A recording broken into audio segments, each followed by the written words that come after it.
I remember too with Gilbert when we was taking the test, that examiner too, she failed us on that, or she didn't. I don't say she failed. She didn't give us credit for it. And see what you don't get credit for when they add up the points at the end, it did cause us to fail because we didn't get enough points. In the center of this, you got something called a blood spacer. You got to tell them I'm inspecting my blood spacer. It's present, secure, it's not cracked, broken, or damaged. And what that is, it helps keep the dual separated. And then you have to, she didn't give us credit. We said all that, but we failed to say. And actually pointed it out. Got to check the inside of this dual.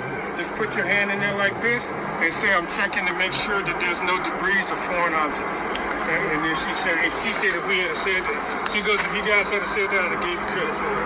I looked in the book and it actually says that. So, blood spacer, and then back here in the back here, I have what they call a torque arm. I want to inspect it to make sure it's present, it's mounted securely, it's not cracked, broken, or damaged. I don't spend a lot of time on it. If they ask me, I don't volunteer, but if they ask me and they say, well, what is it for? I would tell them it's used to help stabilize the rear axle. Because the rear axle is not like the front axle, where the front axle can move. This one has a little bit of play in it, and that torque arm, it just keeps it stabilized. And then, so I did my blood spacer, my torque arm, we checked the inside of the doors. Then I want to go and tell them, again, I don't have spring mounts, but we have airbag mounts. Okay, and our airbag on the dual tires here, because it's two tires, we have two of them. One's in the front, and one's in the front here, and one's in the back. So two airbags, securely mounted, not cracked, broken, or damaged, and not leaking. Those are connected with U-bolts. To make sure that those U-bolts are securely mounted, not cracked, broken, or damaged. Then I will check my shock absorber, make sure it's securely mounted, and it's not leaking or damaged in any way. And then I think I'm ready to name the components on the inside of my drum. So I'll start with my brake drum. I want to check it to make sure it's securely mounted, present, and secure. There's no dents, cracks, holes, or any kind of contaminants on my brake drum. And the inside of my brake drum is going to be my brake pads. Okay? And I'm going to check my brake pads, make sure that they're securely mounted, they're present, they're secure, and then I would check it to make sure they're not more dangerously dead. Again, I told you, and I always tell people I train, I know what the thickness is supposed to be on, but I don't volunteer things when I'm taking the test with an examiner unless they ask me. Yeah. Especially when it deals with numbers. Right. The reason why, if I give them a number, it's got to be accurate. Okay, so I think one time we did have a lady, this was when I first came here, I think that very first class with Jeff and all them, one of them examiners did say, and I disagreed, but she said 3/4. I don't know where she got that from. I've never seen it in the book. Norma says she saw it somewhere on the computer, but in the book it says, in the air brake section, it says 1/4 of an inch. And even if though you showed them in the book where it said that? I didn't show them that, but she failed us on it, and then when I came back that day, I sat down in the office, I was going through the book, and I said, I don't see where it says 3/4. Right. I never saw it.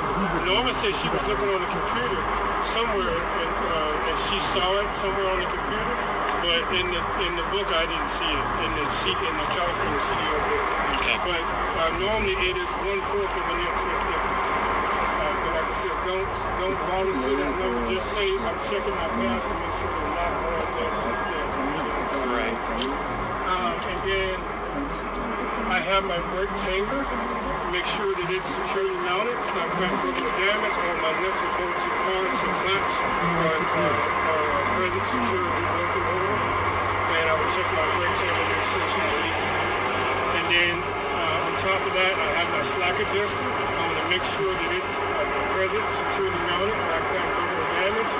And my slack adjuster is connected to my push rod. I'm going to make sure that my push rod is securely mounted, is present, not cracked, broken, or damaged, doesn't have any loose nuts and bolts, broken nuts and bolts, or missing parts or clamps. And then to check it, I would actually go inside the bus, apply the brakes, come out, grab it by hand, and it should not move.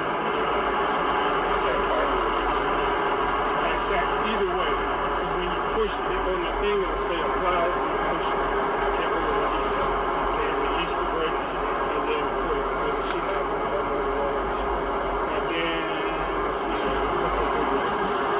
And then I have my hoses and lines. I want to make sure that all my hoses and lines are present and secure, not cracked, broken, cut, or damaged. They're supplying air to the brakes, and then all the couplings and the fittings from our hoses are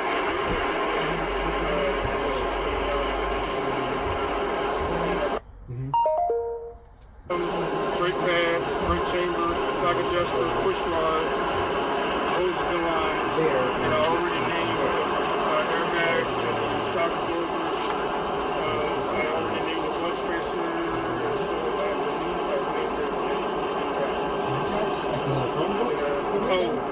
Did I say? I think I said yeah. I have 2 airbags connected to U-bolts. I want to make sure my U-bolts, that they're in good working order, they're not cracked open or damaged. Okay, so see the little switch bar bottom? No, so I'm looking. I think you pretty much got it. Motor vehicle, fuel tank, cap leak. Okay. Yep. And then, last but not, once you get done with this, you're not done. Okay. Even though the last thing the whole phone be is the rear of the vehicle. Oh, just throw me in there. So you gotta come back here to the rear of the vehicle. Yeah, I want to start off the top. I'm gonna say I got 1, 2, 3, 4, 5 clearance lights, red in color. They're securely mounted. And then I have 1, 2, 3 brake lights. These are my brake lights. The lens is red in color. I want to inspect this to make sure they're securely mounted in the housing. They're not cracked, broken, or damaged. And they operate properly. And I have 1, 2 amber in color. These could be my turn signal lights or my four-way flashers. They're securely mounted. They're not cracked, broken, or damaged, and they're operating properly. And then I have my backup or reverse lights. The lens is clear in color or white in color. Okay, I got 1 there, 1 here. I want to make sure they're securely mounted, they're not cracked, broken, or damaged, and they're working properly. And then I would check. This is my license plate light. Make sure they're securely mounted, and then it's actually working. This is my license plate. And this I don't spend a lot of time on. Just make it real quick. Checking if it's securely mounted, and that number matches my number on the front. And then this is not on the sheet, but I just added. I just said, I'm checking my rear bumper, make sure it's securely mounted to my vehicle, and it's not cracked or damaged. Also go to your phone. See the phone app? The phone thing right there? Tap that. That'll take you to it too. Yeah, well that's how it is. Oh, really?